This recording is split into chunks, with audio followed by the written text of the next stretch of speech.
Immorality, anti-Semitism, and replacement theology have rendered much of Christianity as unbiblical, mystic, and on the road to extinction. Welcome to the Heartland Connection, where we equip Christians to walk in the truth of God's Word, to support the land and people of Israel, and to stand boldly in their Abrahamic faith. I have personally learned so much about God and His Word from our Jewish friends here in the land of Israel, and I'm honored to have my good Orthodox Jewish friend joining me here on the program every week. Rabbi Yonadav Zar will be sharing great insights into the Torah from a Jewish perspective. So welcome, Rabbi Yonadav Zar. Shalom. Shalom, Zach. All right, so we'll jump right into the Torah portion. This week's Torah portion is Yitro, which that's a little bit of a hard one to say. Yitro, did I say it right? Great. All right. Which is, in English, we usually say Jethro, the priest of Midian. This week's Torah portion is named after him. And actually leads us right into my first question for you, Rabbi Yonadav. As I was reading through the Torah portion this week, it really jumped out at me that here we have this non-Jewish, non-Israelite priest who comes into the nation of Israel. He comes and sees Moshe and everyone, and the reaction of Moshe and the people of Israel just kind of really jumped out at me, like, whoa, these guys are like very honoring and respectful and almost seems a little bit overboard. Like Moshe comes and bows down to him, and then it says that he offered sacrifices, and then it says that Aaron, and the elders gathered together and they ate together with this person. And so my question for you is, why would Moshe and the elders of Israel, and with Moshe, he has a direct connection to God. Why would he show so much honor and respect to Yitro, to Jethro, a non-Israelite priest? We can ask, what's the criteria to honor someone from the nations? We can see, like you said, that Moshe respected Yitro very, very much. And we can learn from this story and another verses in the Torah, that the most important criteria for the relation to the nations is their relation to Israel. How they relate to the Israelites, that's the way we have to relate to them. We can see that Yitro, when he heard about the miracles that God made to Israel and saved them from the Egyptians, it's written, Vayichad Yitro. Vayichad is very unique verb that supposed to say that he was very happy. He was very happy for the rescue of the Israelites. So if he loves us, we have to respect him. And not only he loves us, also he recognized that our God is the true God. And he knew a lot of gods as a priest of Midian. And he recognized that there is one true God, and this is the God of Israel. And he's happy for the saving of Israel. So we have to respect him. Wow. Of course, it's great study to us that we have to respect and love and open our hearts to someone from the nations, that he loves us and believe in our God, that this is the true God. We must respect him. We must open our hearts to love him, to keep him close. I think this is great study from our portion. Yeah, that's really good. And I think obviously a much less level, but as a non-Jewish person coming into Israel, and I think I guess I'm just imagining what Jethro would have felt like when he came in and Moshe's bowing down to him, and that they're treating him so much like royalty and like just blessing him and honoring him, and like I said, so on a much less level for me coming in, and especially after the history of Christianity doing all kinds of horrible things, but being able to repent of those things and then to come in, and for you and so many of our Jewish friends here to welcome us in and say, okay, we forgive what's happened in the past. If you're here to acknowledge that the God of Israel is the true God, and you're here to bless and serve and to be part of what God's doing here, then you're welcome. And we've definitely felt that here from Rabbi Melamed here in the community, and from so many Jewish people, just a welcoming in and saying, we're willing to forgive even all the horrible things that have happened in the past, if you're willing to, be here and stand with us and be a part of what God's doing here in the land of Israel. So I think on a smaller level, I think I may feel a little bit of what Jethro felt like. Here he is coming before one of the greatest men of all time, Moshe, who's hearing from God and just did all these plagues in Egypt, and he's bowing down. Maybe in some ways, I kind of feel that same kind of honor coming in here to Israel from you and from so many of our Jewish friends. And it's really humbling, and makes me respect all of you even more, and definitely felt very, very welcomed and just feeling and experiencing your hospitality is an amazing thing. All right, so our next question here is, we have after Yitro comes in and he gets welcomed in, then he notices some things that are going on there with Moshe, and he says, hey, maybe there's a better way to do this. Maybe you should not try to take everything on yourself, but you should have other leaders that are set up within the nation of Israel, and have them take some of the responsibility and the weight of governing and making judgments and these kind of things for the people of Israel. And so as I was reading through, I wondered if you could tell us, Rabbi Yonadav, do you have any kind of Torah government like this today? Like, do you have somewhere, because I know there's the secular court, which is amazing that we have that in the land of Israel and the things that they're doing, but do you have somewhere where you can go where it's like what Moshe's put up here, where he's making judgments based off of a Torah perspective? Is there anything like that you have today? Okay, first of all, it's not government. Okay. Even Moshe was also the king, but here it's not advice of Yitro to Moshe as a king, but as the judge. It's another system. The Torah teaches us that we have to make different systems for different needs, public needs, national needs.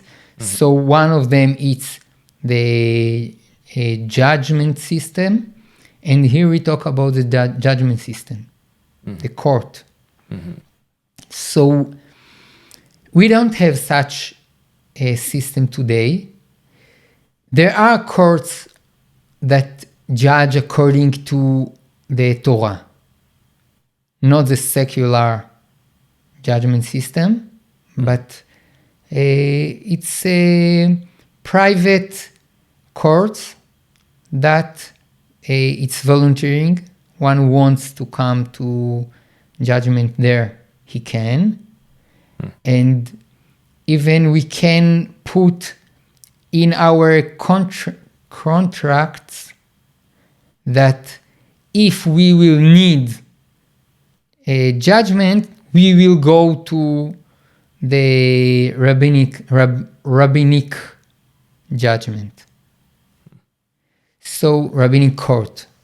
So, but it's not like in the advice of Yitro that there was one judge, and he can't give a answer to all the people. So he needed help from another judge that will be in a low level. So today we have no such one judge. So every 3 rabbis can establish their court, and it's a volunteer. So one who wants to go there to judge can go. And of course, we hope to establish again the high court of the Torah, the rabbinic court, and then maybe we will establish such system like the advice of Yitro. Because according to the Torah, we have one central court in the temple, the big court of 71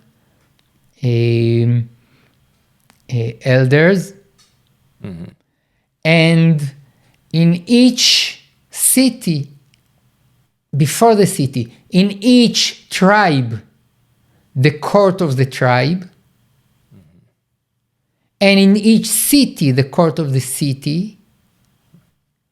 So we hope we will have this system again, but before we have to make it by law to replace the secular judgment system. Wow, that's really fascinating to hear what you have and also what you're hoping for. It reminds me of I think it's in Isaiah, that says that he will restore the judges as in the first, or something like that. It's in the prayers. That's right. We have prayers. That's right. So that's also a part of the restoration, of the redemption of one of the things that will come back as God continues to restore the land and people of Israel. So it's exciting that maybe we're not at the where we want to be, but at least you have a beginning. That's really fascinating, because I know, for me, even as a Christian in the States or whatever, it's kind of scary sometimes to think what the secular courts might do or might rule, because they're obviously not going off of a biblical narrative. So it's really exciting to hear that here you have something like that's beginning, that's actually giving judgments based off of the Bible, off of the scriptures. That's really, really exciting to hear. All right. So our next question we have here is, obviously we moved in our Torah portion from Yitro and these judges being set up and this new way of setting up the court. And then we have one of the most amazing things that we have in the Torah of God coming down on Mount Sinai and the 10 Commandments being given. And this is just one of the most dramatic things that happen within the scripture, with the smoke and the fire and the shofar blast and these things. It's really, really incredible. And we see the children of Israel's reaction to that. They're just like, we're scared. Moshe, you go talk to him. We'll just hear what you have to say afterwards. So my question for you, Rabbi Yonadav, is why did God choose to come down on Mount Sinai in such a terrifying way? Like, it seems like, God, we know he is awesome and great.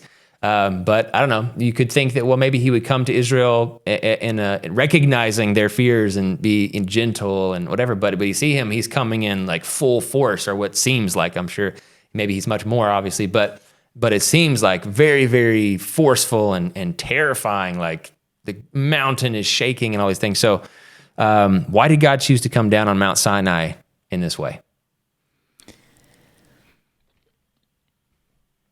we hope that we will choose to accept the Torah with our own will, our own decision.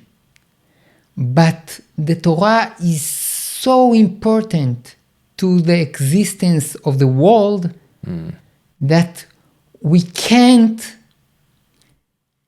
God can't allow that it will begin with our will. The first step has to be clear that there is no way to prevent, to say no. It must be, because this is a fundament of the reality, of the world, of the creation. So at the first time, it must be without our decision. It's so big and scary and terrifying that we will accept it without our free will. After that, with the time past and the generation, we will decide to accept with our free will. It will become. And we have, in less than a month, we have the Purim celebration. So we learn in the Talmud that in Purim, we call it Hadur Kiblua Bimei Achashverosh. They accept it again on the days of Achashverosh. So, because if you have 613 laws and we decide to add another one, so it's obvious that you accepted the former laws with your free will. You won't add to something you don't want it. So when they added new laws in Purim, in the days of Achashverosh, they show that they decide to accept the Torah with their free will. So we have this time to accept the Torah with our free will, but the beginning has to be absolutely determined. We will accept it if we want and if we don't want. It's something so basic. It's like to breathe. You can't decide if you want to breathe or you don't want to breathe. No. You are breathing like that. We can't, in the beginning, you can't decide, I want the Torah, I don't want the Torah. No, as a nation, we accept the Torah. We must to accept the Torah. It was great situation. We can't say no. We have another midrash that it's written in the verses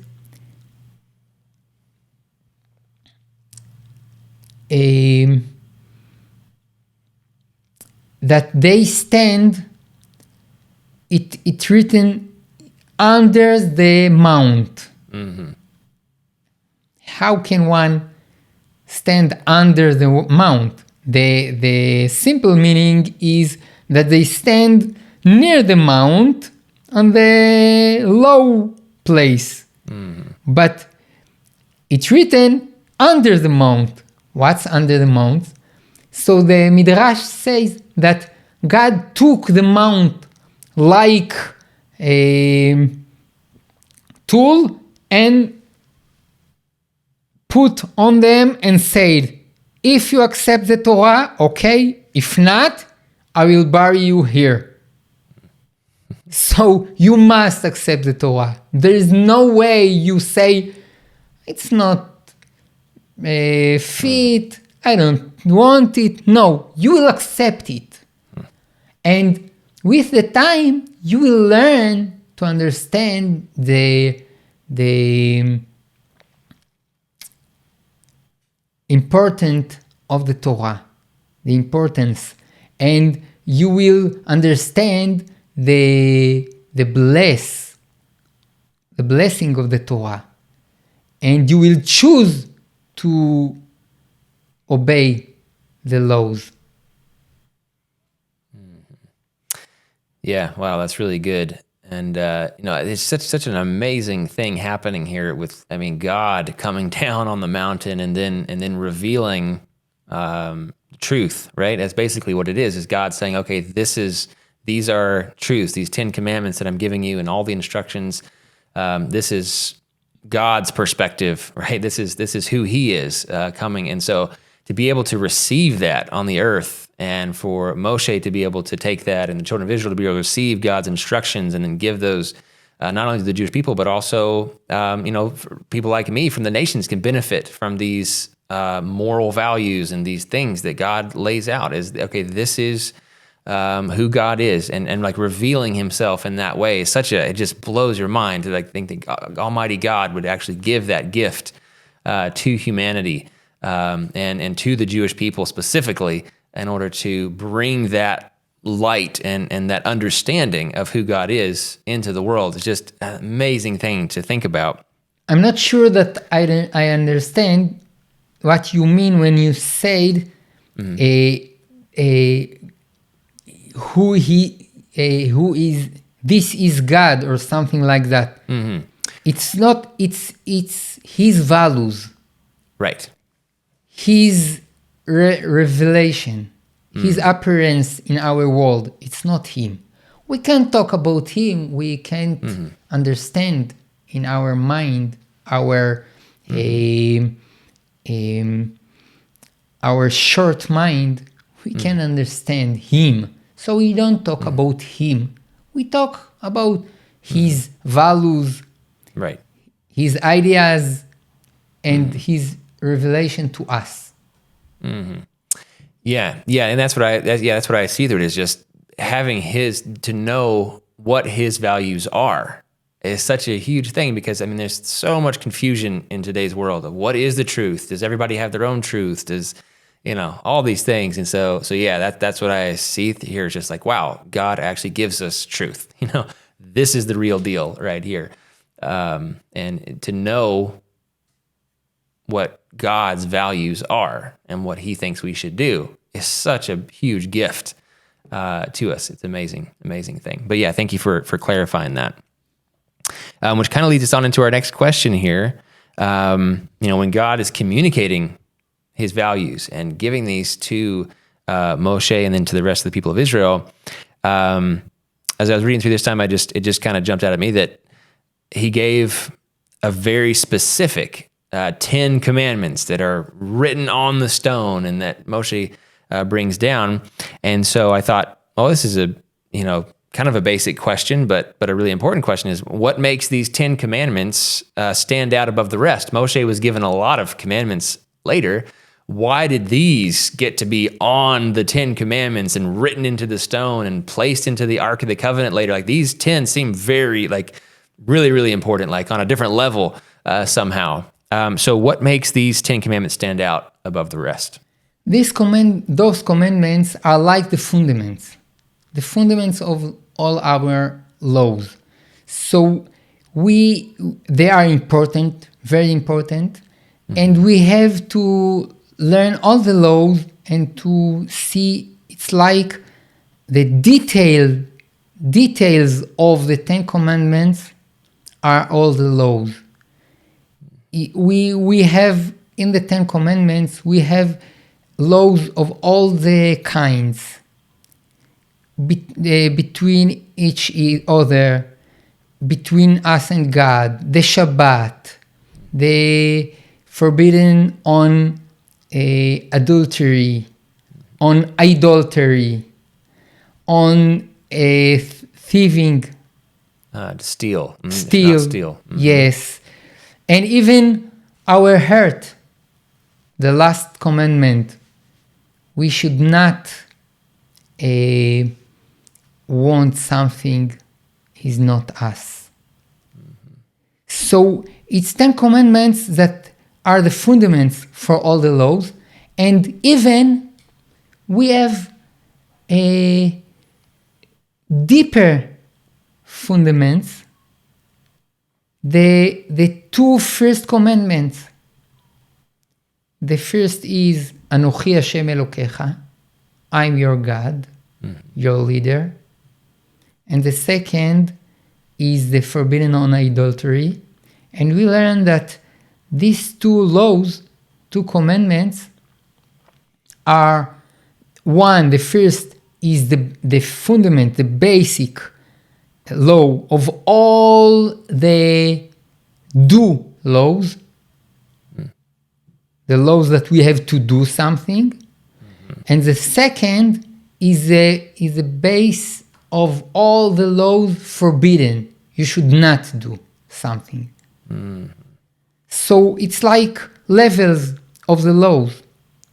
We have levels that we can learn and deep and to find more and more, after we accept the Torah with the 613 laws, we have a lot of more laws that the rabbis teach us, and search the laws and say that we must add details, we must make a fence so no one will fall to the forbidden place. So they made fence. So it's more than 613. There are more and more details.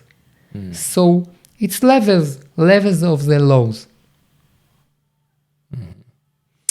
Wow, so basically you're saying that those 10 stand out above the rest because basically everything else comes from them. Everything else hangs on those 10, and we can learn all the rest of them basically, but that's the foundation. That's the beginning, the starting point, and then from there everything comes after that. This is one aspect. Yeah.